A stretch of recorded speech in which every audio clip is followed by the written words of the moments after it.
It is my very distinct pleasure to introduce Eamon Carrig, who's going to be our speaker today.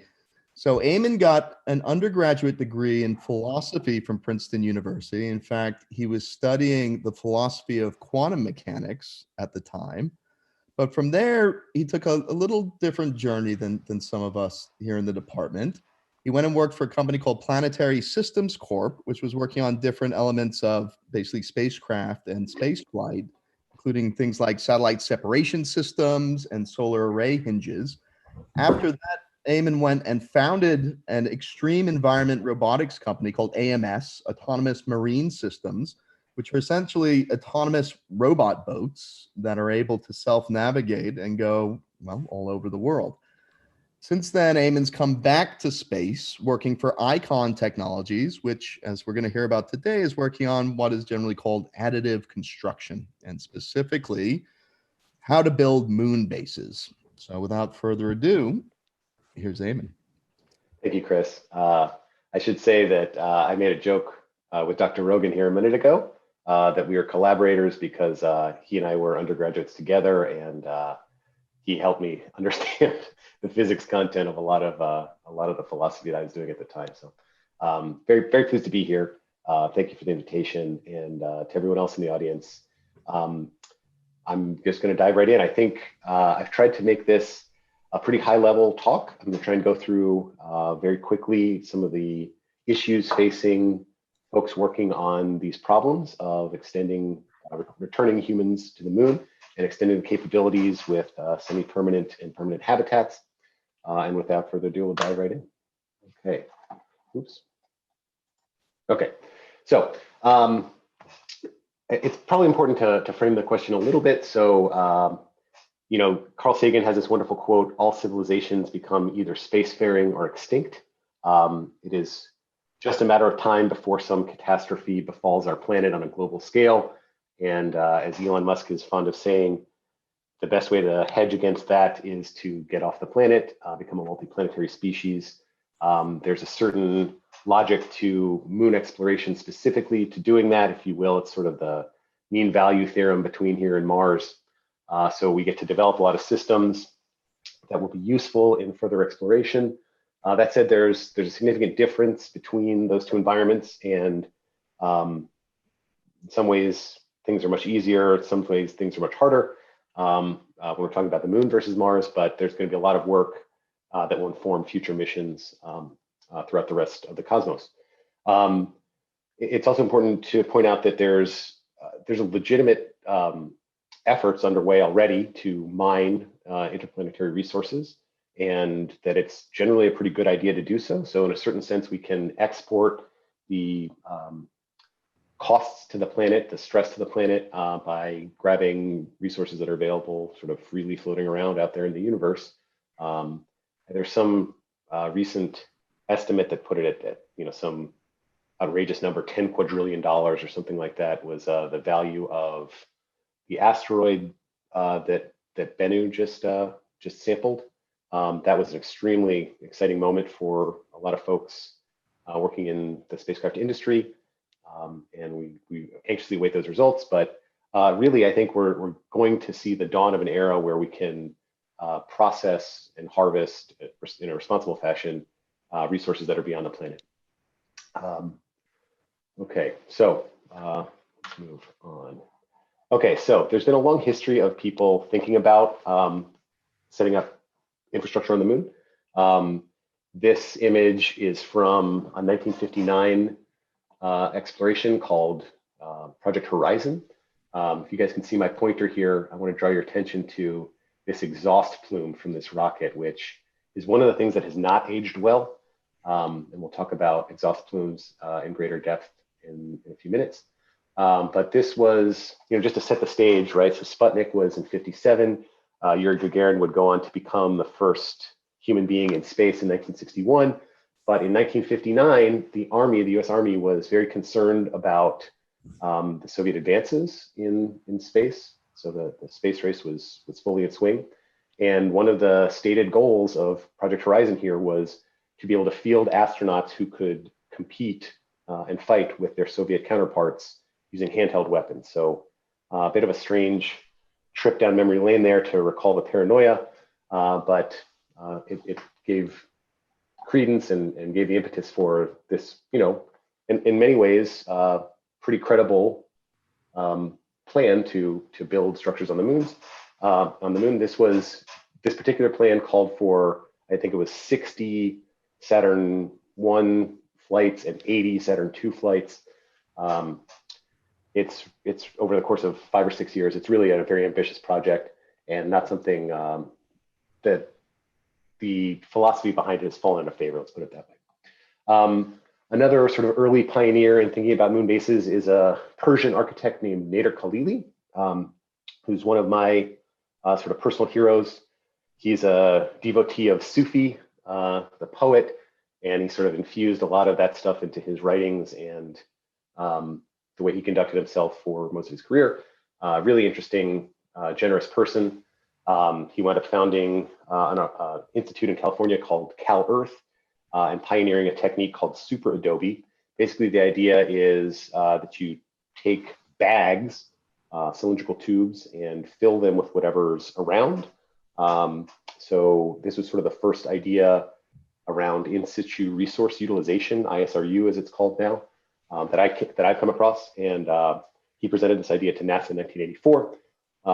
But he had a further idea where you would sort of take these earthen bags and build up a dome and then bake it from the inside and essentially turn your giant structure into one monolithic brick.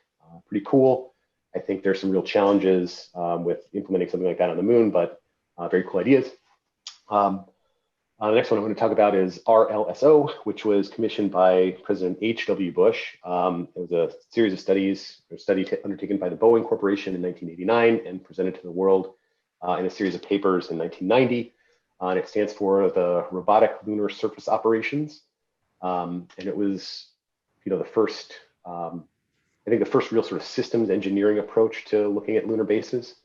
And as we continue through the ages here, we come to sort of more modern interpretations. I won't go into great detail about each of these, but suffice it to say that I think the important evolutionary trend up until about 2018 was as I mentioned, this idea of incorporating systems thinking into the proposals and really thinking about what we want to do up in the moon and designing the systems around that rather than sort of thinking about individual rockets and missions that could be undertaken by small crews. And then another big change came, I think, in 2019, when ESA contracted with SOM, which is a sort of famous architecture studio. And I think bringing architects into the mix in a major way in the early stages of these projects has been a really beneficial choice. And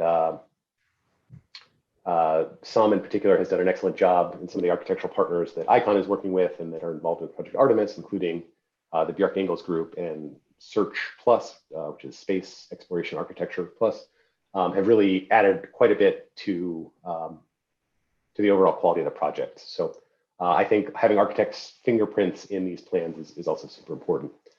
So this brings us to what I am working on and my colleagues, which is the Artemis program, which were sort of laid out for the first time in a publication called the Artemis Accords.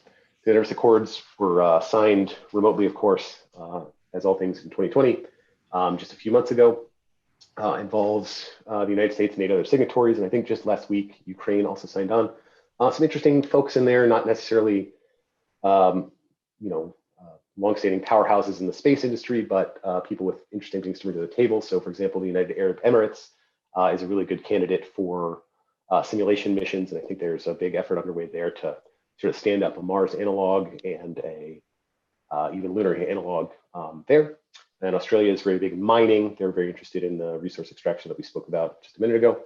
I'll leave it as an exercise to you all to read through them. This is NASA's own summary of the project. I will say, it's pretty straightforward stuff, right on the surface.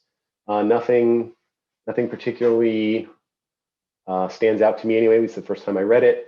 But lo and behold, that was not the most common, not a universal interpretation.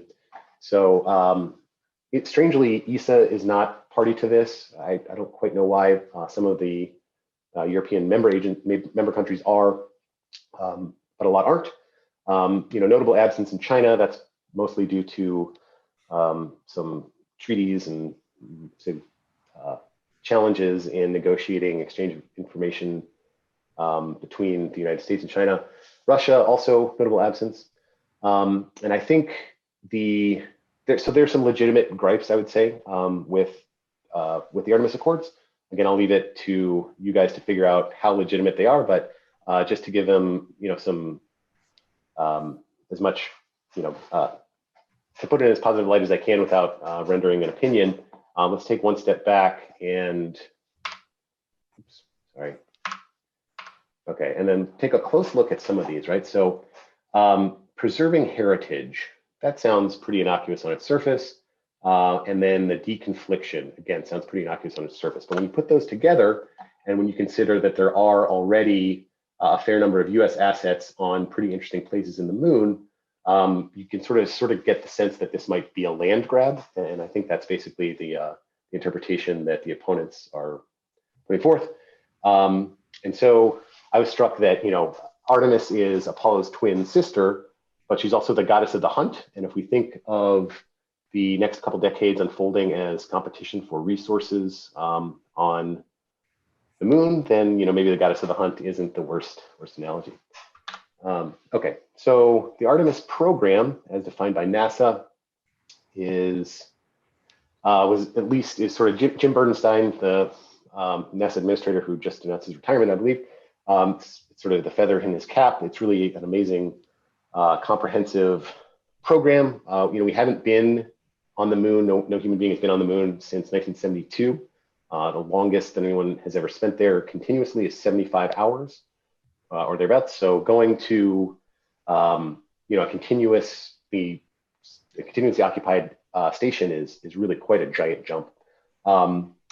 The rocket that was intended to do this work is called SLS, Space Launch System, I think. And it's being developed by ULA, which is a consortium between Boeing and Lockheed, two giants in the aerospace industry. They're developing the Orion capsule. One of the major pieces of the equation here is essentially a mini space station, or potentially even a station that could grow as large as the ISS, that will be in a permanent orbit around the moon. One of the cool things about that's called the Lunar Gateway. One of the cool things about the Lunar Gateway is that it can change its orbit, so it can visit the polar regions, not just the equatorial regions. There's a big emphasis on robotic systems and what's called CLPS landers, which is commercial lunar payload services. So folks like Blue Origin will be sending their own landers to pre-deploy robotic assets and other things that astronauts will use when they're on the surface. And the goal really is, they're very serious about going back by 2024, and considering that this was all sort of designed and conceived in the last 2 years, that's an extremely aggressive goal. Of course, this is all pre-COVID, the original scheduling. So I think it's probably going to be 2025 if I had to bet, but nevertheless, it's going to take a Herculean effort, and it's really wonderful to be part of this. I don't think there's been, every NASA veteran that I've talked to says that there hasn't been this sort of concentration and focus in quite a long time. So that's really exciting. And then, there it is, to establish semi-permanent president by 2030, by the end of this decade. That's quite a lot.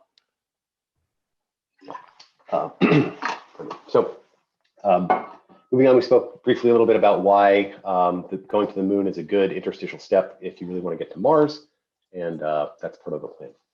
Okay, so we talked a little bit about sort of why we're interested in going to the moon and what previous efforts at defining those programs might look like. Let's take a step back now, or switch gears, and start talking about the challenges of the lunar environment and sort of what it'll look like when we get there. So I'll start with some good news.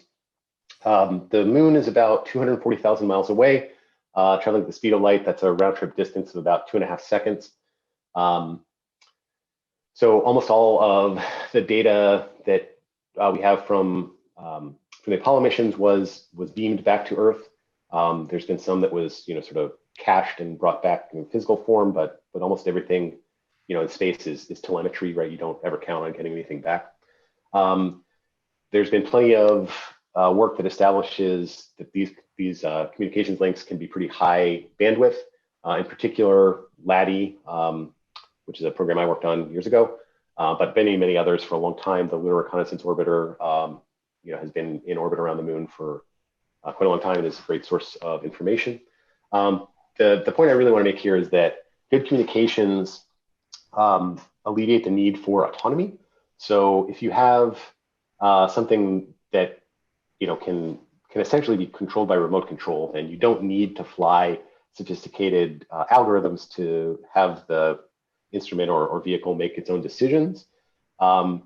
That's less of a concern now, where we have through things like autonomous cars have pretty high degrees of sophistication in those algorithms and those systems.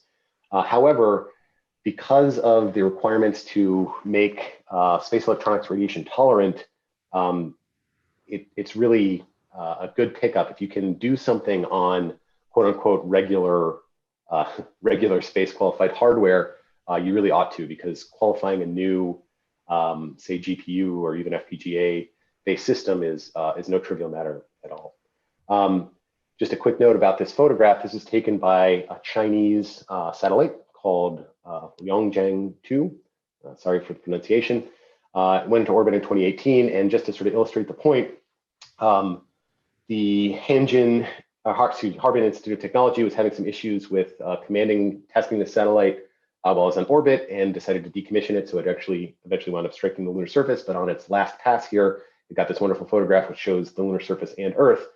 The command to take this picture was actually sent by a German man, not a professional space engineer at all, just an enthusiast who sent the command with an antenna that he set up himself in his own garden. Right. So anyway, this is all just to make the point that comms to the moon is somewhat of a solved problem. Okay. The next crazy thing about the moon, of course, is low gravity.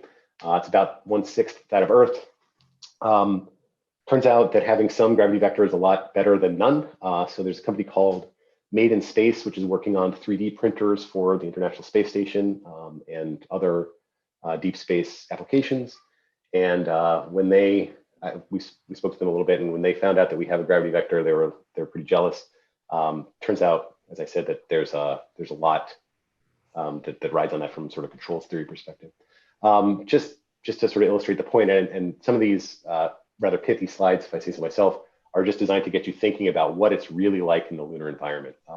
So, for example, weight is the mass of your body multiplied by gravity. On the moon, of course, your mass stays the same, but your weight is different. But since inertia is related to your mass, we get these sort of clunky movements, this phenomenon where astronauts really just feel out of sorts and are unable to sort of move smoothly. And that's not because of any failing on their part, right? It's just a very strange artifact of the environment.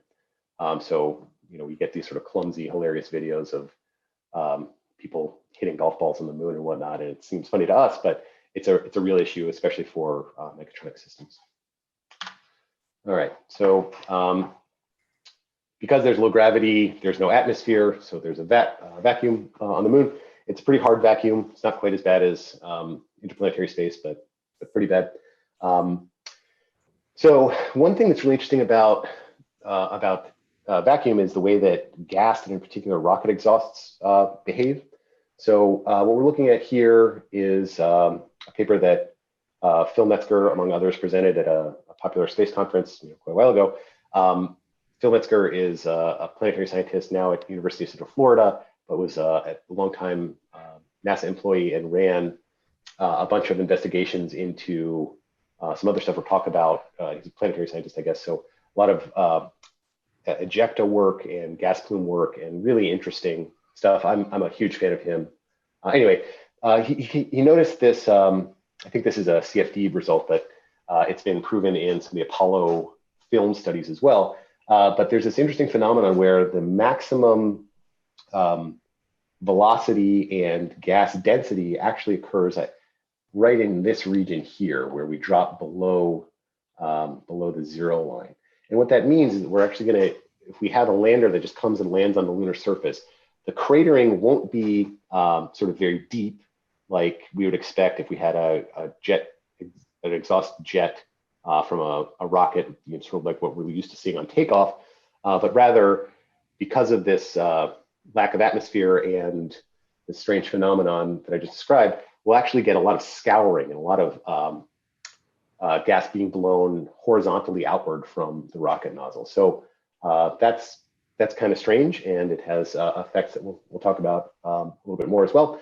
But the other sort of crazy things about vacuum are that there's no convection, and so you have to rely on conduction for heat transfer. That can be really hard for heat rejection for various processes. And strangely, when we talk about pressurized pressurized volumes, kind of everything wants to become a sphere or a cylinder, which makes building things on the surface pretty challenging. So domes, of course, a lot of conceptual work, the structures on the moon look like domes, and domes are wonderful, especially when the entire structure can be put in compression. But that's probably not going to be the case with lunar structures. They will almost certainly be, the most dominant force will be the outward pressure from keeping one atmosphere on the interior. The other one, this isn't such a big deal, lubricant outgassing. So you really have to choose the lubricants in your mechanisms for space very carefully. And a lot of times there's an enormous amount of work that goes into taking an existing off-the-shelf motor or other mechanism and disassembling it, cleaning it, and putting brake coat on it, and then sending it out for service in space.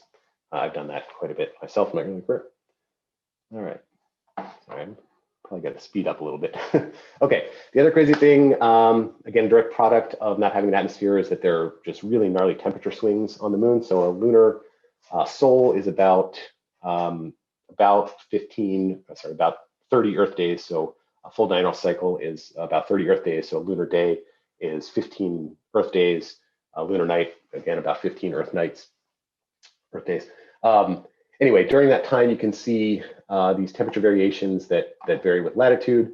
So, by the way, there is a real magnetic field on the moon. It's not very strong, and we'll get to some of the knock-on effects of that later. But that's why it's sort of legitimate to call polar regions, or regions on the end of a central axis, north and south of the moon. Anyway, okay. So as you can see, we're looking at temperature differentials, day and night temperatures on the order of 300 degrees Celsius.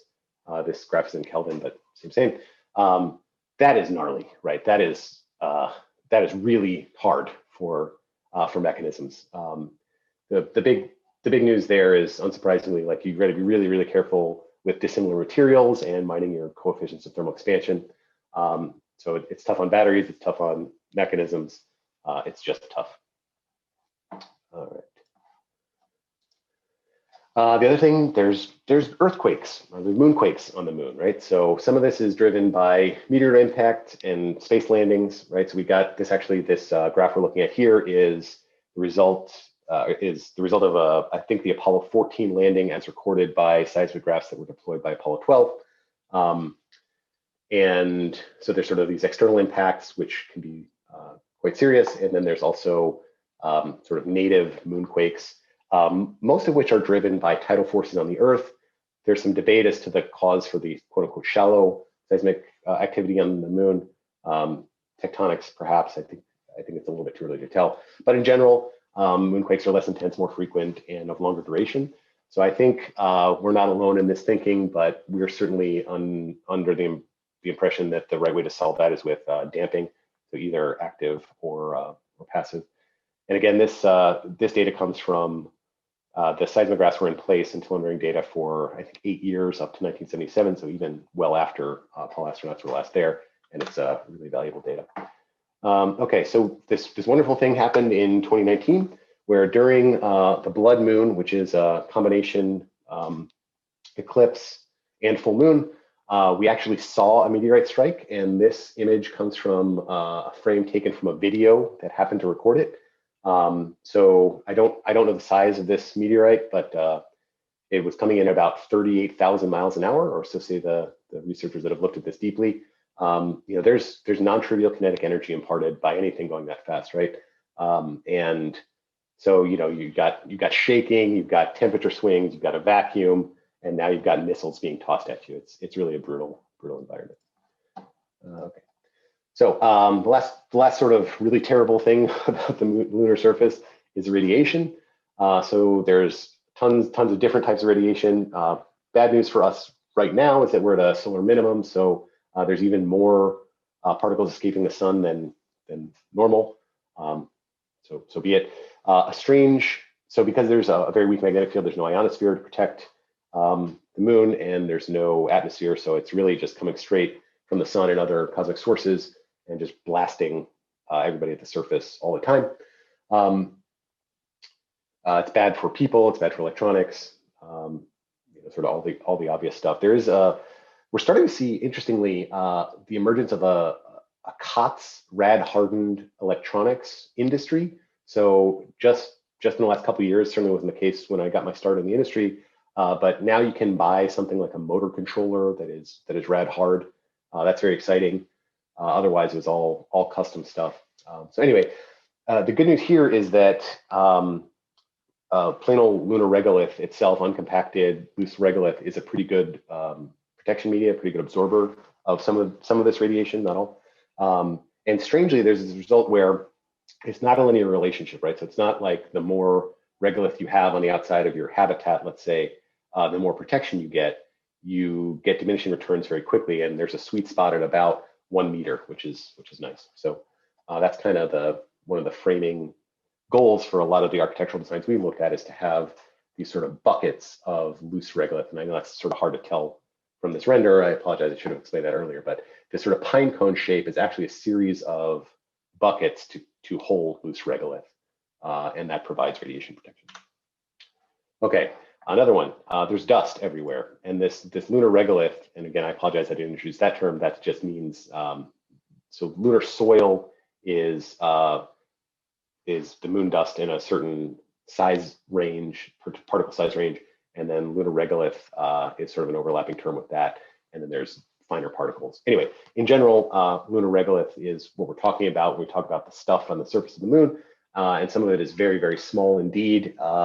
It seems to get everywhere. There's potentially this really crazy effect where some of the Apollo astronauts recalled observing some dust levitating into the air, and that may or may not be related to the terminator line, the line of sunlight as it swept across the lunar surface, and electrostatic effects.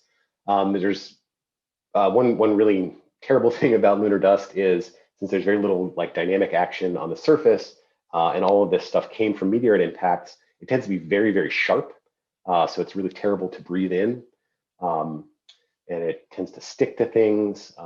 It's really, dust mitigation is like a really, really big area of investigation now. And probably the best strategy is to just prevent it from getting into critical mechanisms in the first place. Obviously, you can't do that with astronauts themselves, but you'll see a lot of renders with boots, like big fabric coverings everywhere that you can. There's that sort of traditional gold foil, which is actually a multi-layer insulation coating wrapping for a lot of space structures. But I think this next generation will see a lot of like fabric covers as well, and that's just to keep the dust out. Okay, so we looked quickly at that radiation exhaust phenomenon. What happens when the dust and the gaseous exhaust of rocket engines mix is ejecta, and this is actually a really big challenge. And again, that's sort of why we're justified in requiring a big stay out zone for historical sites and future sites as well. The dust that can get kicked off when a new spacecraft comes down is really serious. In some cases, like a 40-ton lander, which is sort of in the mix for a lot of the future proposed missions, will kick the dust so far out, it will actually leave the orbit of the moon and enter cislunar space. And dust moving at high velocity can be a huge threat to the lunar gateway and all sorts of stuff. So anyway, the reason I chose this picture, this is Surveyor 3 in the foreground, which was, excuse me, one of the early robotic missions as part of the Apollo program. It was launched in 1967. It has a camera, that's that sort of camera that's sticking up next to the astronaut there, and this sort of wacky little scoop arm. The scoop arm was supposed to pick up dust, moon dust, and take pictures of it and telemeter that data back. I don't think it worked very well, if I recall. Anyway, it wound up serving another purpose, which was it was sort of a landing target for Apollo 12, which landed in 1969. That's it right there. So the astronauts hopped out, walked down, and wound up grabbing some pieces of the spacecraft. And that gave us I say us, it's really the work of Phil Metzger and others, the insight into what really happens when this gaseous, when this ejecta, this sort of sandblasting effect occurs on spacecraft. And it's a wonderful body of work. It's fascinating. I suggest anybody who's interested really checks it out. But that wouldn't have been possible without Surveyor, and it's surprising. Okay, so it's a tough environment, right? Just no way around it. A lot of the specifics of a comprehensive lunar base plan will be related to the specific location that's chosen. Things like local topology and tomography for making sure that you can have straight transits or relatively level transits between areas of interest to build your roads. There's a lot of stuff that comes into play in choosing the sort of gross location of where we would want to put an outpost like this. Lava tubes are a pretty interesting choice. There's a lot of natural protection inside these sort of caverns that have been formed on the lunar surface. However, lava tubes are not particularly close to the South Pole where a lot of water is. So anyway, I put that in italics there, but we're probably going to wind up on the South Pole of the moon. And there's some good reasons for that. So it's close to some interesting future science. Ice is kind of the big one. And then there's this phenomenon where crater rims might be permanently illuminated. I don't think there's 100% confidence on that result at this point, but if you can get sunlight insulating your region permanently, then you have access to solar power permanently, which is nice even throughout the lunar night. So let's see here. So yeah, thinking the South Pole, we'll see. Okay, so given that these are complex systems and they depend a lot about the local environment, let's start to answer the question of how we would go about doing something like this. So the earlier missions, certainly the ones that I described on the second slide there, the first group in the 50s and 60s, all required what's called class 1 habitats, which is stuff brought from Earth, basically. At ICON, we've really tried to look at the longer view and do more stuff with the resources that are there. I think that's going to be particularly important for Mars, but also very important for the moon. So we think that there's sort of obvious and self-evident advantages to using in-situ resource utilization and additive construction. Keep in mind there's oxygen and hydrogen. Oxygen obviously useful for breathing, hydrogen useful for rocket fuel. There's silicone, there's aluminum, there's titanium, there's chromium, there's all sorts of resources that are really valuable right there on the moon. So why not use them? That's sort of the way we're looking at it.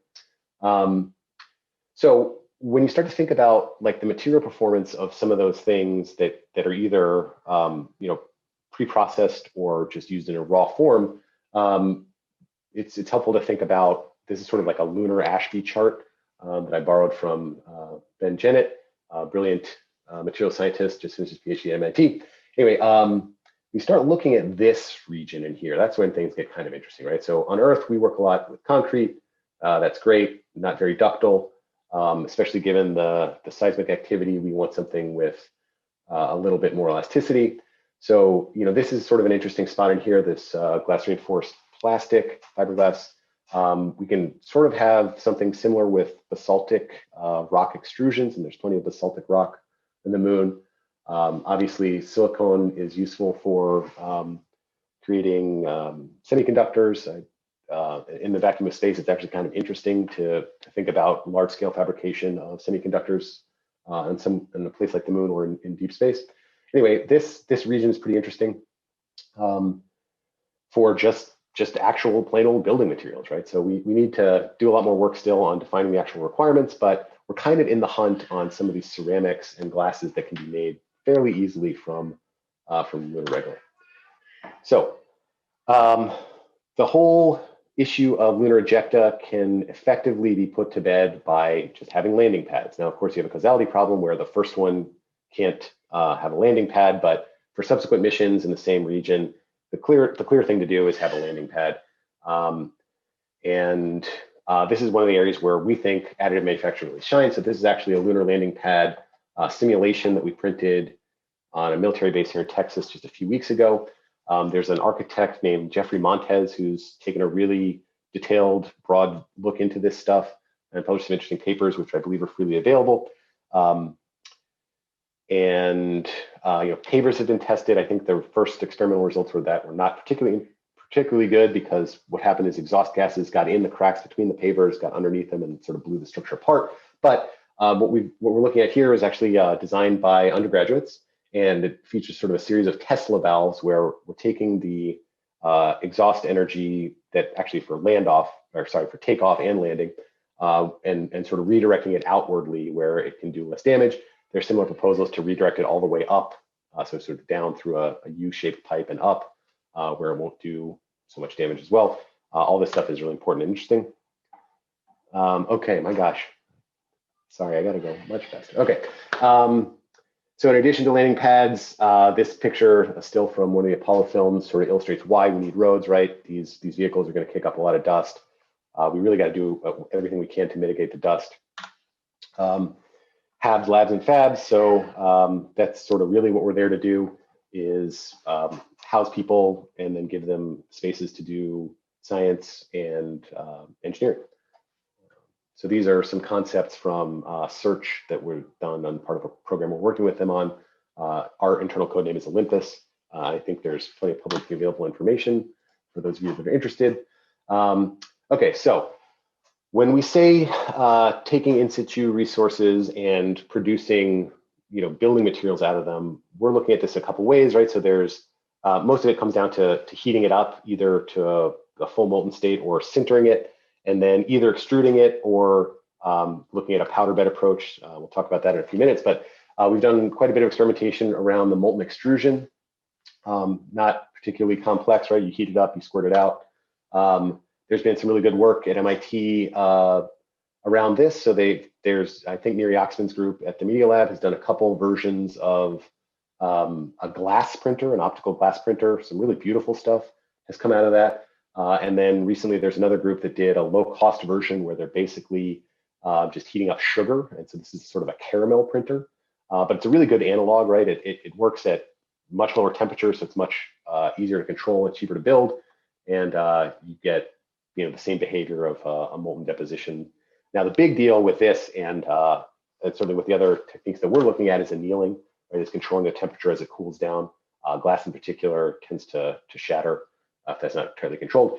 And this is our concept for what that might look like. So here we are printing a landing pad and in the process of printing up a big berm.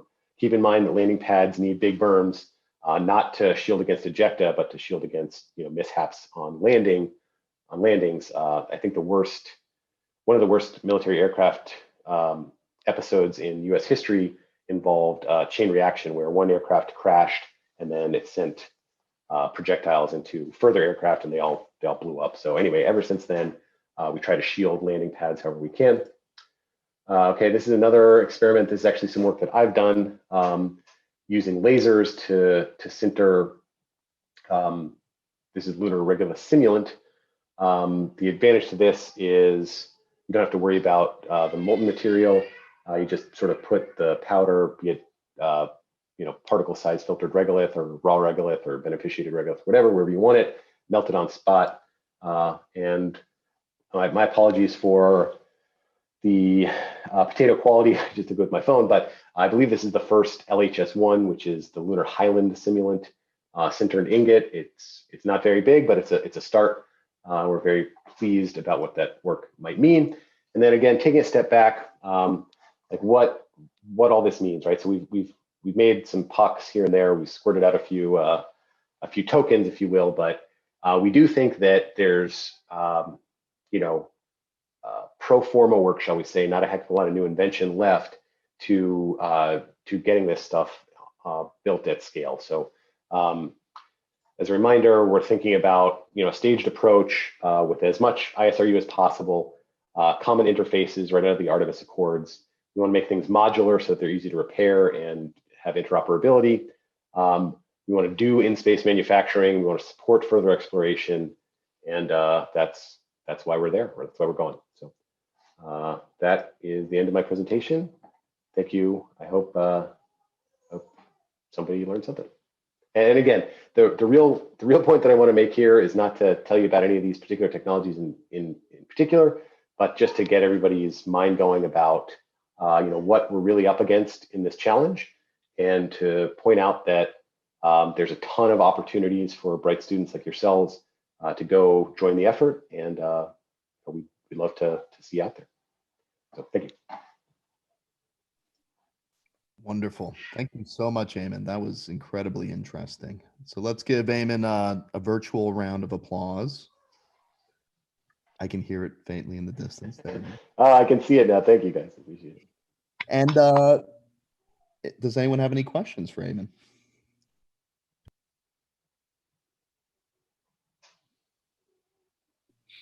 I have a question. Oh, sorry.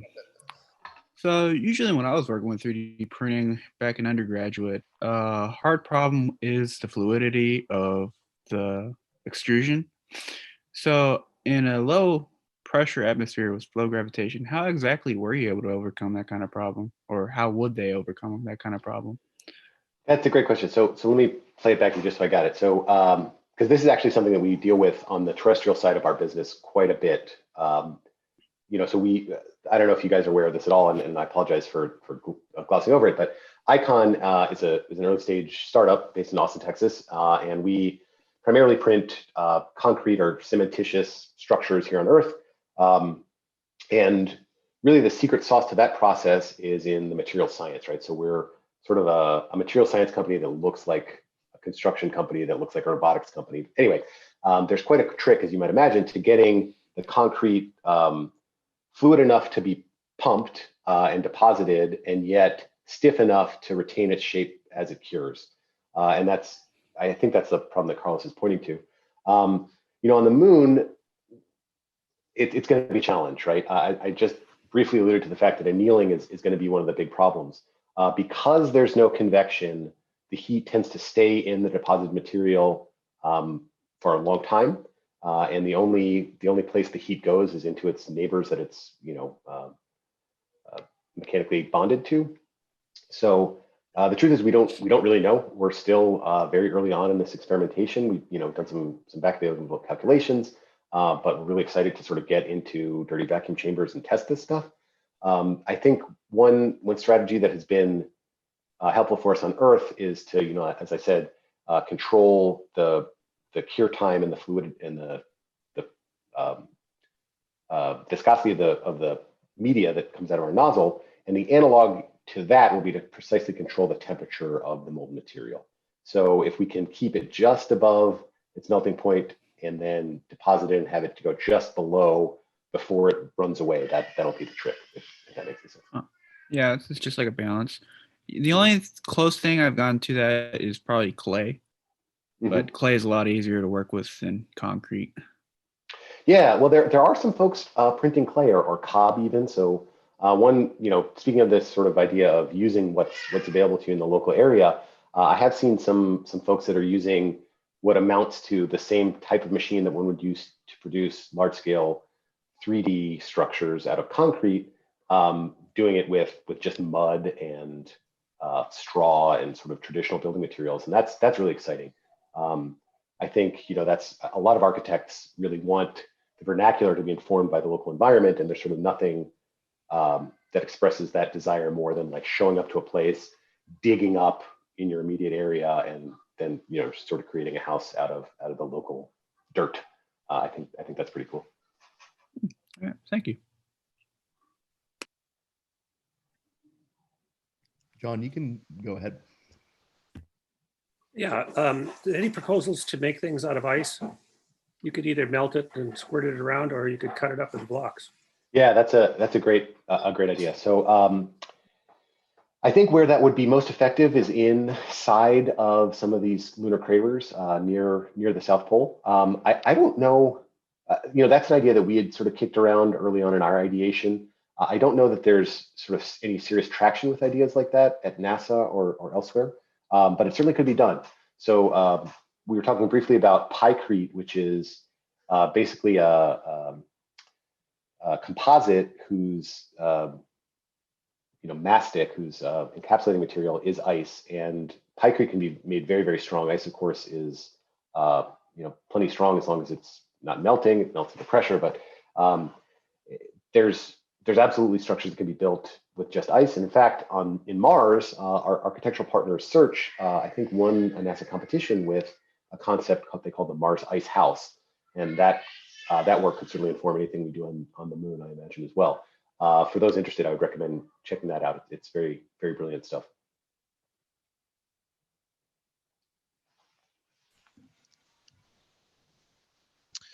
A question. You left out the energy requirement for all those technologies. And yes. I know you talked about illumination, but even considering solar panels, like area required would be tremendous. Yes, it absolutely would. I will say that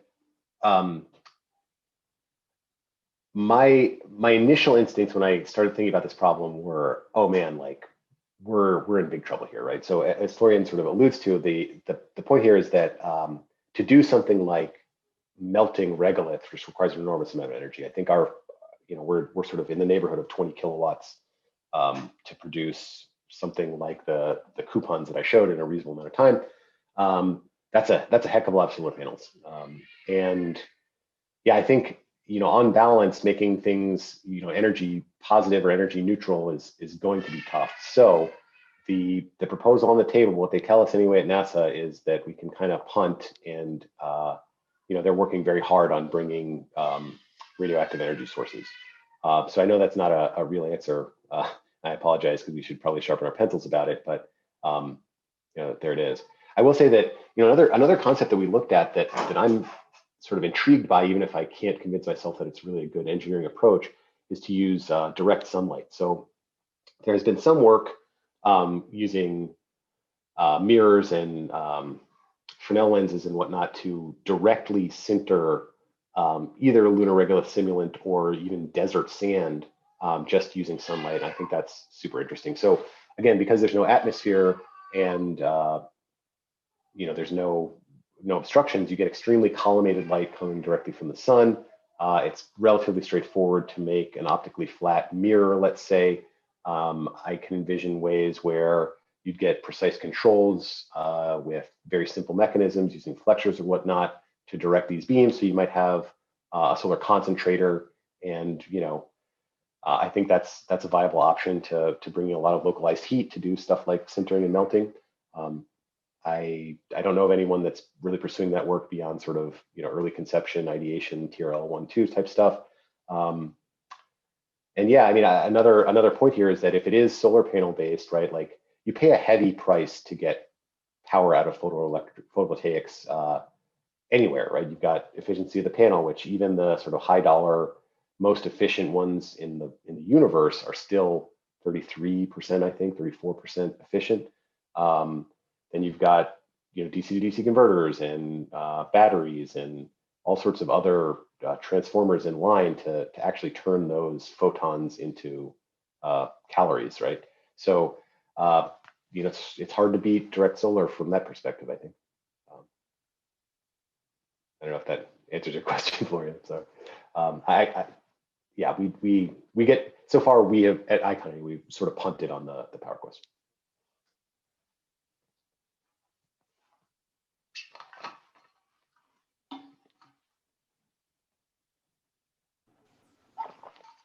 Are there any other questions for Eamon? Well, I can continue with other question, but maybe someone else wants to go first.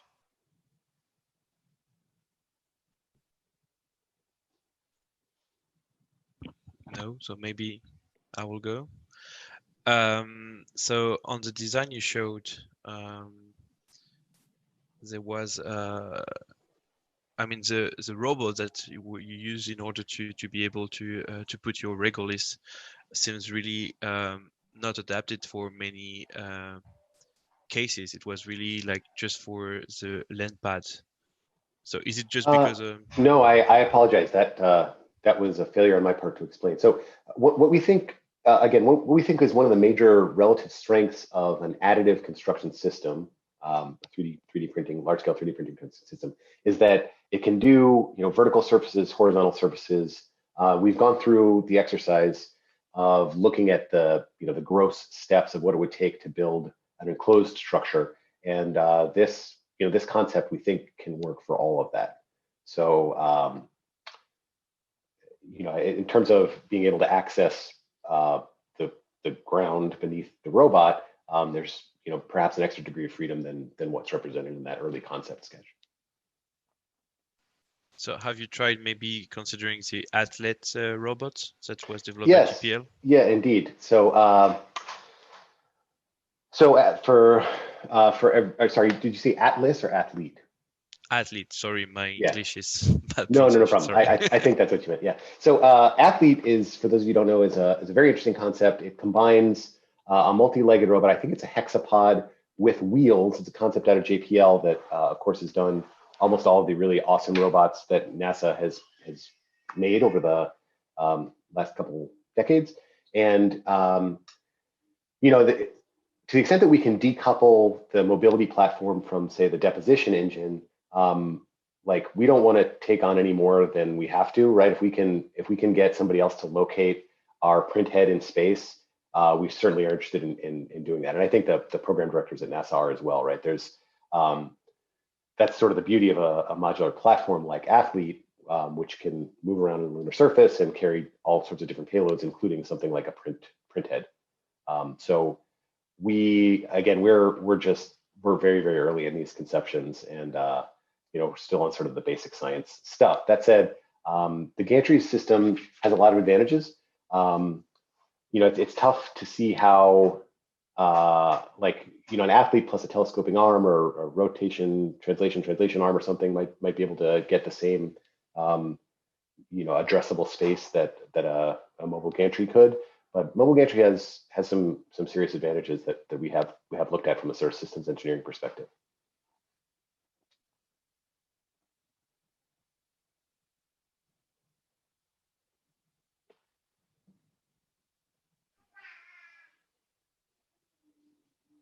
All right. Tom, if you have a question, you can go ahead. Okay, yeah, thank you for the talk. You touched on this a little bit at the beginning, but remind us how long you think this is going to all take to unfold. So we're actually building stuff on the moon. Yeah, great question. So the first sets of missions, we are planning on flying, science payloads, sort of proof of concept payloads to see if we can build some beams, stuff like that, to do further inspection in situ. I think the first HABs and the first real, structures will be this class 1 stuff that's brought from Earth stuff. We're actually really interested in hybrid approaches as well, where there's sort of, some brought from Earth stuff that doesn't lend itself well to early versions of the printer, and then walls or shielding, or even other architectural elements that would be printed. All that said, this is going to be a decades-long endeavor, right? So we're just at the beginning. These first couple missions will be very rudimentary systems. But that said, the beauty of a robot, especially one that can operate during the lunar night, especially one that can be modular and deployed in large numbers in parallel scenarios, it can go pretty quick once we sort of get going. So I'm hopeful that we'll have the first 3D printed habitat on the moon, within the next decade.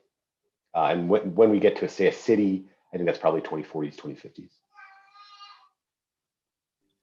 So we had a question through the chat from Sarah, which is, how do you generate or mine the material on the moon other than just scraping several inches of moon dust? That's another great question. So, okay, so because there's a low gravity environment, just scooping and scraping is not is not particularly easy, especially when we're talking about frozen, the deep craters where some of the important material could be trapped in ice. So there's a group out of Swamp Works, which is based in Huntsville, Alabama, a NASA department within Marshall, that has created a robot called Razor, and I forget what it stands for, but it's got this really ingenious mechanism where it's a combination drum and scoop. So it looks like a mining robot in some senses, and it's got these two counter-rotating drums, right? And that way, the action doesn't depend on the mass of the robot itself, right? It can go somewhere, park somewhere,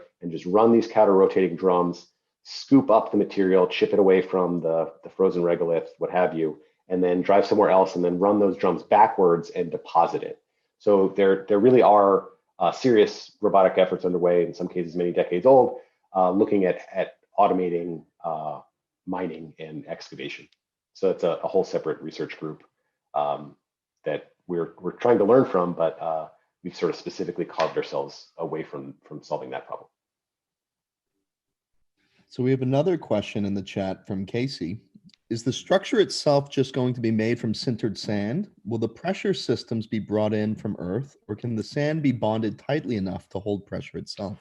Yeah, great question. So we're not sure yet. I think the leading hope, I'll say, amongst ICON employees anyway, is that we would be able to bring in something like a paint sprayer robot that would be able to seal the inside. We think that the sintered lunar regolith will be able to withstand, especially in combination with dampers, will be able to withstand the structural requirements. So we don't think that like the pressure or the seismic activity or meteorite impacts or anything like that will really pose a serious threat. We'll just kind of make it thicker. But yeah, as far as being a pressure vessel, we think we're gonna have to bring in some sort of external liner, be it sprayed in place or brought from Earth as a continuous whole.